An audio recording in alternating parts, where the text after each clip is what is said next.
Hello everyone, welcome back to my YouTube channel English for life. आज की video में हम द हिंदू न्यूज़पेपर के एक न्यूज़ की रीडिंग करेंगे और अपने इंग्लिश को इम्प्रूव करेंगे। तो वोकैबुलरी साथ ही साथ आपको काफ़ी सारे ग्रामेटिकल स्ट्रक्चर को सीखने मिलेंगे। तो वीडियो को अंत तक ज़रूर देखें और अभी तक आपने हमारे चैनल को सब्सक्राइब नहीं किया है तो जल्दी से जल्दी जाकर चैनल को सब्सक्राइब कीजिए। चलिए रीडिंग शुरुआत करते हैं। तो न्यूज़ की हेडलाइन है flight of prisoners with disabilities. Flight का मतलब होता है दुर्दशा, बैड कंडीशन, अच्छा कंडीशन जिसका नहीं होता वो। प्रिजनर्स मतलब होते हैं कैदी जो जेल में रहते हैं। विथ डिसेबिलिटीज, डिसेबिलिटीज मतलब दिव्यांग जिनके बॉडी पार्ट में कुछ डिफेक्ट होता है। नीड्स अटेंशन, अटेंशन का मतलब होता है ध्यान। नीड्स का मतलब होता है देना, जरूर देना, आवश्यकता होना। आवश्यकता है अटेंशन की यानी कि ध्यान की आवश्यकता है। किसके लिए? प्लाइट को। तो प्लाइट को ध्यान देने की आवश्यकता है। किसके प्लाइट की बात कर रहा है यहाँ पे? ऑफ करके बता रहा है प्रिजनर्स के जो कि डिसेबल हैं, डिसेबिलिटीज हैं, जो दिव्यांग है। और ये है एक क्योट, यहाँ से लेके यहाँ तक। ये किसका क्योट है? सुप्रीम कोर्ट का क्योट है। तो सुप्रीम कोर्ट का एक निर्णय है, उसके बारे में ये न्यूज है। अब यहाँ पे प्लाइट है मेन सब्जेक्ट और यहाँ पे नीड, यहाँ पे है मेन वर्ब। और नीड के आगे आया है एज, सिंगुलर फॉर्म पे वर्ब को बनाया गया है। क्यों बनाया गया है? क्योंकि यहाँ पे प्लाइट सिंगुलर फॉर्म पे है। सिंगुलर फॉर्म पे वर्ब, सिंगुलर फॉर्म पे सब्जेक्ट और सिंगुलर फॉर्म पे वर्ब। और ये ऑफ, ऑफ प्रीपोजिशन है जो कि प्लाइट के बारे में एक्स्ट्रा डिटेल दे रहा है। तो ऑफ से लेके विथ डिसेबिलिटीज यहाँ तक ये है नाउन फ्रेज। प्रीपोजिशनल फ्रेज भी कह सकते हैं इसे, क्योंकि यहाँ पे प्रीपोजिशन यूज किया गया है। और ये प्रीपोजिशन फ्रेज प्लाइट के बारे में एक्स्ट्रा डिटेल बताने के लिए यूज किया गया है। तो मेन सब्जेक्ट यहाँ पे प्लाइट ही है, ये कुछ नहीं है। जो प्रिजनर्स विद डिसेबिलिटीज, ये तो एक्स्ट्रा डिटेल है प्लाइट की। फ्रेज के थ्रू बनाकर प्लाइट की डिटेल बताया गया है कि plight of prisoners with disabilities. Needs, needs तो आपको पता ही है, जरूरत होती है, आवश्यकता होती है, उसे बोलते हैं। और ये प्लाइट के बारे में बोल रहा है कि प्लाइट को जरूरत है ध्यान देने की, यानी कि प्लाइट को ध्यान देने की जरूरत है, सुप्रीम कोर्ट ने बोला है। अब यहाँ पे सब हेडिंग है टॉप कोर्ट। टॉप कोर्ट यहाँ पे है मेन सब्जेक्ट। सुप्रीम कोर्ट ही टॉप कोर्ट कहलाता है। इशू किया है, जारी किया है, नोटिस को जारी किया है। किसे नोटिस को जारी किया है? सेंटर को। यहाँ पे सेंटर का मतलब है केंद्र सरकार। ऑन प्ली, और ये इशू नोटिस किया, जारी किया सेंटर को ऑन प्ली पे। प्ली का मतलब होता है याचिका। और याचिका के बारे में बता रहा है कि दैट, जो हाईलाइटेड किया है। हाईलाइटेड का यहाँ पे मतलब होता है चिन्हित करना। तो प्ली ने, याचिका ने चिन्हित किया है। क्या चिन्हित किया है? ट्रॉमा को। ट्रॉमा का मतलब होता है आघात को। एंड इनह्यूमन कंडीशंस, इनह्यूमन का मतलब होता है अमानवीय, कंडीशन का मतलब होता है स्थिति, अमानवीय कंडीशन को हाईलाइट किया है, चिन्हित किया है इस प्ली ने। सफर्ड, सफर का मतलब होता है सहना। किसके द्वारा सहा गया है? इस ट्रॉमा को, इस आघात को और ये अमानवीय घटना को, स्थिति को। G N Sai Baba and स्टान स्वामी, ये दो व्यक्ति हैं, इन्होंने सफर किया है, सहा है। उसके बारे में टॉप कोर्ट ने इशू किया है नोटिस को सेंटर को, यानी कि केंद्र सरकार को। अब यहाँ पे टॉप कोर्ट है मेन सब्जेक्ट। इशू वर्ब अपने फर्स्ट फॉर्म पे है और एस लगाया गया है। एस इसलिए लगाया गया है क्योंकि यहाँ पे सब्जेक्ट है मेन सिंगुलर फॉर्म पे। तो सिंगुलर फॉर्म पे वर्ब को बनाने के लिए इशू के आगे लगाया है एस। तो ये सेंटेंस है प्रेजेंट इंडेफिनिट का। न्यूज़ की हेडलाइन आमतौर पर प्रेजेंट इंडेफिनिट में ही लिखी जाती है, उसे एक लाइव बताने के लिए, एक जीवंत प्रस्तुति देने के लिए। लेकिन इसका सेंस जाता है पास्ट इंडेफिनिट का, क्योंकि पास्ट की ही बातों को बताया जाता है न्यूज़ में। कभी कभी सेंटेंस में प्रेजेंट इंडेफिनिट का सेंस प्रेजेंट परफेक्ट भी जाता है। तो यहाँ पे हम दोनों समझ सकते हैं। फिलहाल तो हम पास्ट इंडेफिनिट समझेंगे, क्योंकि आमतौर पर प्रेजेंट इंडेफिनिट में जो सेंटेंस बनाई जाती है हेडलाइन पे, उसका सेंस पास्ट इंडेफिनिट का ही जाता है। तो टॉप कोर्ट ने इशू किया है, यहाँ पे सेंस है पास्ट इंडेफिनिट का, यानी कि इशू कर दिया है, जारी कर दिया है, नोटिस को जारी किया है। सेंटर को यानी कि केंद्र सरकार को। प्ली के संबंध में जारी किया है, यानी कि याचिका के संबंध में जारी किया है, जो हाईलाइट करता है, हाईलाइट मतलब चिन्हित करता है ट्रॉमा को और इनह्यूमन कंडीशंस को, जिसे सफर किया गया है, यानी कि सहा गया है जीएन साई बाबा और स्टान स्वामी द्वारा। चलिए मेन न्यूज पे चलते हैं। The supreme court on Friday said, supreme court ने शुक्रवार को कहा, अ पेटिशन हाइलाइटिंग, एक याचिका हाईलाइट करती है, यानी कि चिन्हित करती है या उजागर करती है, the trauma and inhuman conditions.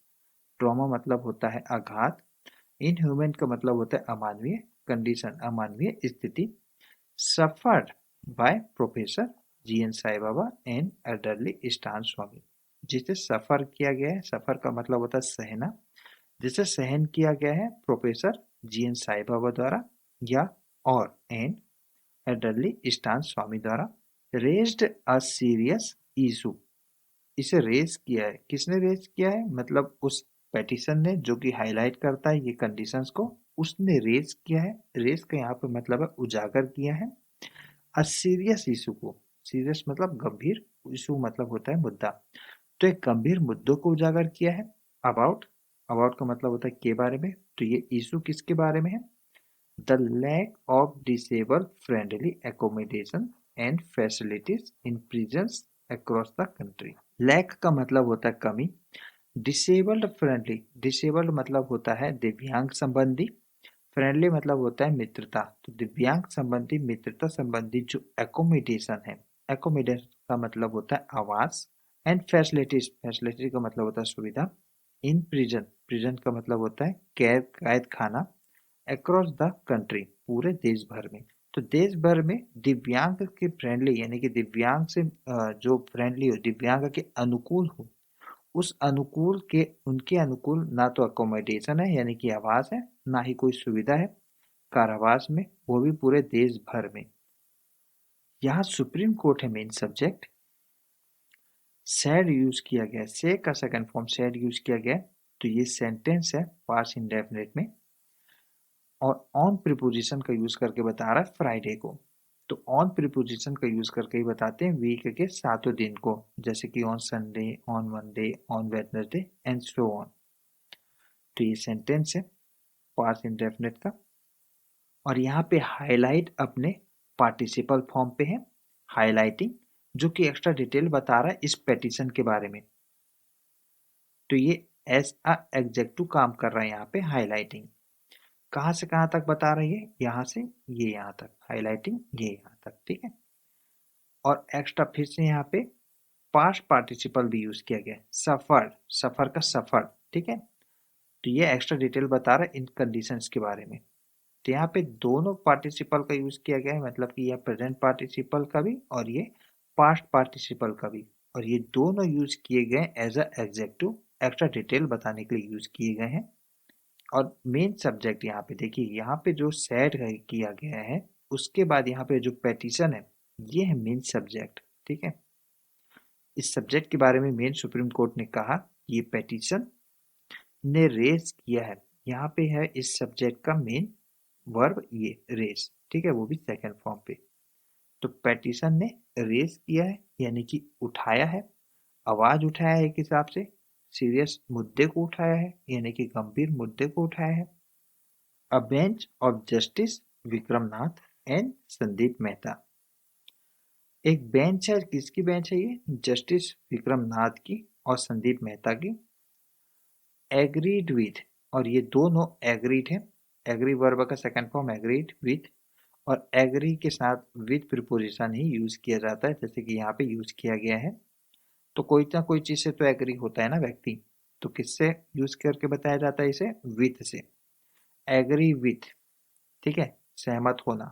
और ये पास्ट इंडेफिनिट का सेंटेंस है, यहाँ पे ये कंबाइंड सब्जेक्ट है विक्रमनाथ और संदीप मेहता, तो ये दोनों एग्रीड हैं। एडवोकेट कलिश्वर राम राज से, तो ये वकील का नाम है कलिश्वर रामनाथ, उससे एग्री है, सहमत है। और यहाँ पे कलिश्वर रामनाथ राज के बारे में एक्स्ट्रा डिटेल है कॉमा लगाकर, जो रिप्रेजेंट कर रहे हैं, प्रतिनिधि कर रहे हैं पेटिशनर का, याचिकाकर्ता का, याचिकाकर्ता का नाम है सत्यान नाडाबोर, कॉमा क्लोज। तो बेंच एग्री है, सहमत है संदीप एडवोकेट कलिश्वर रामराज से, किस बारे में एग्रीड है? That even the person with disabilities act of 2016 did not contain का मतलब होता है शामिल होना। तो इस एक्ट में पर्सन विद डिसेबिलिटी एक्ट 2016 में शामिल नहीं है लीगल फ्रेमवर्क। लीगल का मतलब होता है वैधानिक, फ्रेमवर्क का मतलब होता है ढांचा, वैधानिक ढांचा शामिल नहीं है। टू प्रोटेक्ट का मतलब होता है रक्षा करना। द राइट्स के यहाँ पर मतलब होता है अधिकार की रक्षा करने के लिए कोई भी वैधानिक फ्रेमवर्क मतलब ढांचा नहीं है। राइट्स यहाँ पे बता रहा है ऑफ करके कि राइट्स किसका, पोजीशन का यूज करने के लिए यूज करते हैं ऑफ। तो यहाँ पे ऑफ का यूज करके पोजीशन बता रहा है कि राइट किसका, प्रिजनर्स का with disabilities, prisoners with disabilities यानी कि ऐसे कैदी जो डिसेबल हैं, जो दिव्यांग है। And provide them reasonable accommodation, और क्या शामिल नहीं है, यह प्रदान करना भी शामिल नहीं है लीगल फ्रेमवर्क में। प्रोवाइड देम यानी कि पर्सन विद डिसेबिलिटीज को प्रदान करना, रीजनेबल यानी कि वाजिब, एकोमोडेशन यानी कि आवास। वाजिब एकोमोडेशन भी प्रोवाइड करना यानी कि प्रदान करना भी उसमें शामिल नहीं है 2016 के पर्सन विद डिसेबिलिटी एक्ट में। यहाँ पे एंड कंजंक्शन का यूज किया गया है एक वर्ब को जोड़ने के लिए। अब इसके टू के बाद एक वर्ब है और टू के बाद दो वर्ब को जोड़ना है। तो यहाँ पे एंड प्रीपोजिशन एंड कंजंक्शन का यूज करके दो वर्ब को जोड़ा गया है। एक तो बोल रहा है कि टू प्रोटेक्ट करने के लिए यानी कि पर्सन विद डिसेबिलिटी एक्ट में शामिल नहीं है कोई भी लीगल फ्रेमवर्क जो प्रोटेक्ट करे राइट्स को, और ये भी शामिल नहीं है कि वो प्रोवाइड करे उन्हें यानी कि पर्सन विद डिसेबिलिटीज को रीजनेबल वाजिब आवास। तो ऑन एंड कंजंक्शन का यूज करके हम सेम लेवल के पार्ट ऑफ स्पीच को जोड़ते हैं। जैसे कि यहाँ पे टू के बाद एक वर्ब को, दो वर्ब को जोड़ना था, तो यहाँ पे टू के बाद एक वर्ब को यानी कि प्रोटेक्ट को दूसरे वर्ब प्रोवाइड से जोड़ा गया है। दोनों सेम लेवल के पार्ट ऑफ स्पीच है, दोनों वर्ब हैं, और उसके लिए हमने एंड प्रीपोजिशन एंड कंजंक्शन का यूज करके यहाँ पे जोड़ा है।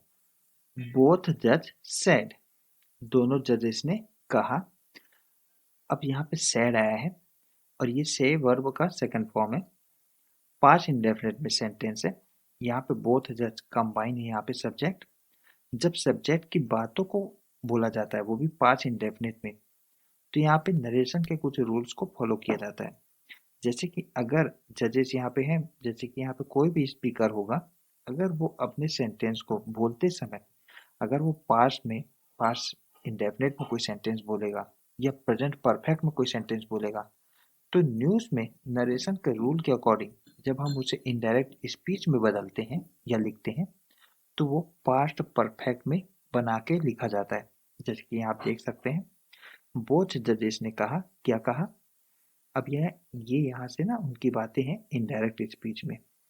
तो दोनों जजेस ने कहा कि द स्पेसिफिक इशू यानी कि विशेष मुद्दा हैड नॉट बीन एडजुडिकेटेड। एडजुकेट का मतलब होता है फैसला देना। तो इस इशू पर, इस मुद्दे पर अभी तक फैसला नहीं दिया गया है बाय द टॉप कोर्ट का मतलब supreme court. Had not been का यूज किया गया है, क्यों किया गया है, क्योंकि उनके सेंटेंस को हमने बदला है। यानी कि उनका सेंटेंस होगा यहाँ पे हैव नॉट बीन, ठीक है, हैज नॉट बीन होगा यहाँ पे, प्रेजेंट परफेक्ट में सेंटेंस होगा जिसे हमने चेंज किया है according to rule had not been. And needed, specific issue को अभी तक फैसला नहीं दिया गया है, एडजुडिकेट नहीं किया गया है, और अभी इसको जरूरत है सीरियस अटेंशन की। इस इशू को जरूरत है, नीड का मतलब होता है जरूरत होना, सीरियस का मतलब होता है गंभीर, अटेंशन का मतलब होता है ध्यान, गंभीर ध्यान देने की जरूरत है। The court issued formal notice to the union government. Court ने इशू किया, जारी किया, क्या जारी किया, फॉर्मल नोटिस को। किसे जारी किया है, यूनियन गवर्नमेंट को, केंद्र सरकार को, संघीय सरकार को। The demise of professor, demise का मतलब होता है मृत्यु। मृत्यु किसकी, प्रोफेसर की, जिनका नाम है जी.एन. साई बाबा, जिनके बारे में एक्स्ट्रा डिटेल दे रहा है यहाँ पे कॉमा लगाकर। एक स्कॉलर है यानी कि एक विद्वान है, और एक ह्यूमन राइट के एक्टिविस्ट भी हैं विथ डिसेबिलिटीज। एक्टिविटीज हैं और विथ डिसेबिलिटीज हैं, यानी कि ये दिव्यांग है, कॉमा क्लोज, डिटेल क्लोज। तो प्रोफेसर जी एन साहिबा का डिमीज यानी कि मृत्यु was directly attributable to his deteriorating health. Attributable का मतलब होता है कि वजह बनना, ठीक है। डायरेक्टली का मतलब होता है प्रत्यक्ष रूप से वजह बना उनका। डिटोरिएटिंग का मतलब होता है बिगड़ता हुआ हेल्थ। तो साईं बाबा का जो मृत्यु था उनका डायरेक्टली यानी कि उनका जो कारण था, क्या कारण था मृत्यु का, डायरेक्टली एट्रीब्यूबल था यानी कि वजह था, इज डेट्रिबल यानी कि उनका बिगड़ता हुआ हालत, exacerbated by prolonged incarceration and the inhuman conditions of his detention। exacerbate का यहाँ पे मतलब है बदतर हो जाना, तो उनका डिटोरिएशन हेल्थ तो था ही, यानी कि उनका बिगड़ता हुआ हालात के कारण तो मृत्यु हुई ही, जिसे और भी बदतर कर दिया था किसने, प्रोलॉन्ग इनकार्सिनेशन ने। प्रोलॉन्ग का मतलब होता है लंबे समय तक, इनकार्सिनेशन का यहाँ पे मतलब होता है कारावास। लंबे समय तक कारावास ने उसे और बदतर कर दिया था। और किसने बदतर किया था, इनह्यूमन कंडीशन ने, अमानवीय स्थिति ने, ऑफ हिज डिटेंशन की। डिटेंशन का मतलब होता है हिरासत। तो उनकी हिरासत ने और उनके लंबे समय तक इनकार्सनेशन ने, कारावास ने, और वो भी उनमें इनह्यूमन कंडीशन था यानी कि अमानवीय स्थिति थी, उसके कारण और बदतर कर दिया था उनके हेल्थ को, जिसके कारण जीएन साई बाबा की मृत्यु हो गई। स्टान स्वामी आल्सो स्ट्रगल विथ डिसेबिलिटीज। स्टान स्वामी ने भी स्ट्रगल किया है। स्ट्रगल का मतलब होता है संघर्ष करना। किसके साथ संघर्ष किया है, डिसेबिलिटीज के साथ, यानी कि वो भी एक दिव्यांग थे। ड्यू टू पार्किंसंस सिंड्रोम्स, दिव्यांग के बारे में यहाँ पे बता रहे कैसे दिव्यांग थे, तो ये सिंड्रोम है पार्किंसंस सिंड्रोम, उसके कारण, एंड डाइड। और स्टान स्वामी भी स्ट्रगल किए और खत्म हो गए। वाइल इन प्रिजन, प्रिजन के दौरान, यानी कि उनके कारावास, उनके कैद के दौरान वो खत्म हो गए। He was denied medical treatment and basic support.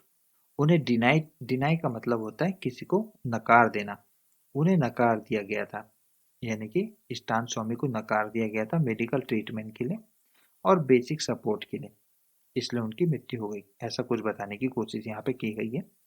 The petitioner submitted, petition यानी कि याचिका सबमिट की गई, यानी कि याचिका दायर की गई। अब यहाँ पे सेंटेंस शुरू हो रहा है डबल इन्वर्टेड कॉमा से। डबल इन्वर्टेड कॉमा से शुरू हो रहा है यानी कि ये डायरेक्ट स्पीच में बातें हैं। स्पीकर जैसा बोला वैसे ही लिख दिया गया है, यहाँ पे कोई रूल चेंज नहीं होते हैं, जैसा बोला वैसे ही लिख दिया गया है। चलिए पढ़ते हैं। There are no provisions for disabled prisoner that provide. अब यहाँ पे देयर आर नो प्रोविजन, कोई भी प्रावधान नहीं है। प्रोविजन का मतलब होता है प्रावधान, कोई भी प्रावधान नहीं है। किसके लिए नहीं है, डिसेबल प्रिजनर के लिए नहीं है, यानी कि जो दिव्यांग है और जो कैद में है उनके लिए कोई प्रावधान नहीं है। जो प्रोवाइड करे, दैट के यहाँ पर मतलब है जो, प्रोवाइड का मतलब होता है प्रदान करना, जो प्रदान करे, तो ऐसा कोई भी प्रावधान नहीं है जो प्रदान करे फॉर देयर स्पेसिफिक नीड्स को। जो प्रदान करे यानी कि ऐसा कोई प्रावधान नहीं है जो प्रदान करे उनके, देयर का यूज करके बता रहा है डिसेबल प्रिजनर्स के बारे में, तो उनके स्पेसिफिक यानी कि विशेष आवश्यकताओं को। They are still housed in the same facilities, same facilities यानी कि समान सुविधा में भी उन्हें हाउस किया गया है। हाउस का मतलब होता है उन्हें रखना, तो उन्हें समान स्थिति में ही रखा गया है। एस की तरह, एस के यहाँ पर मतलब है की तरह, नॉन डिसेबल इनमेट्स, इनमेट्स का मतलब होता है कैदी, नॉन डिसेबल का मतलब होता है जो दिव्यांग नहीं है, तो जो दिव्यांग नहीं है ऐसे कैदियों के साथ, ऐसे कैदियों की तरह ही उन्हें उसी तरह की फैसिलिटी में रखा गया है, यानी कि कहना चाह रहा है कि जो दिव्यांग नहीं है उन्हीं के साथ दिव्यांगों को भी रख दिया गया है। देयर बाय, देयर बाय का यहाँ पर मतलब है जिससे या जिसके कारण, receiving similar treatment regardless of their specialized requirements, जिसके कारण या जिससे वो रिसीव करते हैं यानी कि प्राप्त करते हैं समान, सिमिलर समान, ट्रीटमेंट समान तरह के उपचार को प्राप्त करते हैं। रिगार्डलेस, रिगार्डलेस का मतलब होता है बिना ये ध्यान दिए कि ऑफ देयर स्पेशलाइज्ड रिक्वायरमेंट, उनका विशेष आवश्यकता है उसको ध्यान दिए बिना ही समान तरीके के वो ट्रीटमेंट या उपचार प्राप्त करते हैं। जैसे कि नॉन डिसेबल यानी कि जो सामान्य व्यक्ति है उसी की तरह दिव्यांग व्यक्ति को भी ट्रीट किया जा रहा है प्रिजन में, कारावास में। दिस विसिएट्स, विसिएट का मतलब होता है रद्द करना। यह रद्द करता है द पर्पस, उद्देश्य को रद्द करता है। किसके उद्देश्य को रद्द करता है? Of the rights of person with disability act 2016 with the petition noted. तो पेटिशन में ऐसा कहा गया है, याचिका में ऐसा कहा गया है कि ये जो कंडीशन है जिसके बारे में ऊपर बात की, यह उसके बारे में बोल रहा है, यह विसिएट करता है, नष्ट करता है, खराब करता है। पर्पस को, उद्देश्य को भ्रष्ट करता है, खराब करता है, नष्ट करता है। कौन से पर्पस को? किस चीज का है ये purpose? Right of person with disabilities act 2016। तो ये एक्ट है, इसका कुछ पर्पस है, उसे ये नष्ट करता है, विसिएट करता है। ये कंडीशन जो कि ऊपर हमने चर्चा की, और यहाँ पे डबल इन्वर्टेड कॉमा क्लोज। तो ये पेटिशन थी, पेटिशन की बातें जस की तस लिख दी गई हैं। The prison manuals, prison manuals, prison का मतलब होता है जेल, मैनुअल्स का मतलब होता है वहाँ की सूची। Of most state continue to lack mandatory provisions, कारावास की या जेल की एक मैनुअल्स होता है, जो नियम लिखते हैं उसमें, उस टाइप के मैनुअल्स को मैनुअल्स ही बोलते हैं। वैसे इसका हिंदी नाम तो मुझे नहीं पता, लेकिन आपको समझा देता हूँ। मैनुअल्स मतलब होता है ऐसी सूची जिसमें नियम लिखे होते हैं कि क्या करना है और क्या नहीं करना है। एक तरह से रूल बुक समझ सकते हैं। तो कैदियों के रूल बुक होते हैं एक हिसाब से, और सभी स्टेट में। अब ये स्टेट इसलिए बोल रहा है क्योंकि स्टेट सब्जेक्ट है हमारा, मतलब हमारे संविधान ने स्टेट में, स्टेट को ये पावर दी है कि वो कैदियों को संभाले या जेल का नियंत्रण करें। इसलिए यहाँ पे सभी स्टेट के अलग अलग नियम होते हैं कि वो कैसे कैदियों को ट्रीट करते हैं। तो मोस्ट स्टेट, कॉन्टिन्यू का मतलब होता है जारी करना। तो बहुत सारे स्टेट के प्रिजनर मैनुअल है, यानी कि उनके जो कारावास कैदियों के जो सूची बुक है, वो कंटिन्यू करते हैं, जारी करते हैं। क्या जारी करते हैं? Lack mandatory provision. मैंडेटरी का मतलब होता है आवश्यक, प्रोविजन का मतलब होता है प्रावधान। तो इनके मैनुअल्स में अभी भी कमी है, लैक है मैंडेटरी प्रोविजंस की, आवश्यक प्रावधानों की। For ramps and other accessibilities measures in prisons.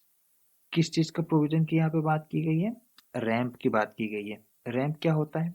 वो बिसल पट्टी होती है जहाँ पे कोई चल नहीं पाता, उसे बैठा के ऊपर ले जाया जाता है, उस बिसल पट्टी को रैंप कहते हैं। और अदर एसेसिबिलिटीज मेजर्स, मेजर्स का मतलब होता है उपाय, एसेसिबिलिटीज का मतलब होता है सुलभ। तो सुलभ उपाय, अन्य सुलभ उपाय के प्रोविजन और रैंप के प्रोविजन, उस वो कमी है, अभाव है, मैंडेटरी प्रोविजन है जो इन प्रिजन, जेलों में। दिस फेलियर या असफलता, परसिस्ट, परसिस्ट का मतलब होता है अस्तित्व में बना रहना। तो ये फेलियर अभी भी अस्तित्व में बना रहा है। In matter of basic mobility within prison premises, premises का मतलब होता है भवन, प्रिजन का मतलब होता है जेल, जेल के भवन के अंदर जो बेसिक मोबिलिटी है उस संबंध में, इन मैटर का मतलब होता है उस संबंध में, उस संबंध में जो बेसिक मोबिलिटी है, यानी कि मोबिलिटी का मतलब होता है गतिशीलता, बेसिक मोबिलिटी बुनियादी गतिशीलता, उस संबंध में, वो भी उस संबंध में बना रहा है फेलियर, यानी कि फेलियर मतलब असफलता बना रहा है, परसिस्ट है। किसके अंदर परसिस्ट है ये failure? Within prison premises, jail के भवन के अंदर। इन डायरेक्ट कॉन्ट्रवेंशन, कॉन्ट्रवेंशन के यहाँ पे मतलब होता है उल्लंघन। डायरेक्ट का मतलब होता है यहाँ पे सीधा या प्रत्यक्ष। तो ये डायरेक्ट या सीधा, सीधा या प्रत्यक्ष उल्लंघन है। और यहाँ पे ऑफ प्रीपोजिशन का यूज करके बता रहा है किसका उल्लंघन है? द स्टैट्यूटरी रिक्वायरमेंट्स का, set fourth by the act. It is set, statutory यानी कि वैधानिक, रिक्वायरमेंट का मतलब होता है आवश्यकता। तो वैधानिक आवश्यकता का सीधा या सरासर उल्लंघन है, जिसे सेट फोर्थ किया गया है। सेट फोर्थ का मतलब इस फ्रेजल वर्ब का मतलब होता है जिसे बनाया गया है, इस रिक्वायरमेंट को, यानी कि इसे कानून बनाया गया है बाय द एक्ट द्वारा। तो एक्ट द्वारा सेट फोर्थ किया गया है इस वैधानिक रिक्वायरमेंट को, उसका कॉन्ट्रवेशन है, डायरेक्ट कॉन्ट्रवेशन है वो भी, यानी कि सीधा उल्लंघन है। क्या सीधा उल्लंघन है? ये फेलियर, ये फेलियर की बात कर रहा है। कौन सा फेलियर? जिसके बारे में हमने ऊपर बात की है। तो फ्रेंड्स यहाँ पे हमारा रीडिंग समाप्त होता है। कैसा लगा आपको हमारा रीडिंग? कमेंट सेक्शन में बताइए। वीडियो पसंद आए तो वीडियो को लाइक करके शेयर जरूर कर दीजिए। मिलते हैं आपसे अनदर वीडियो में, तब तक के लिए बाय, जय हिंद।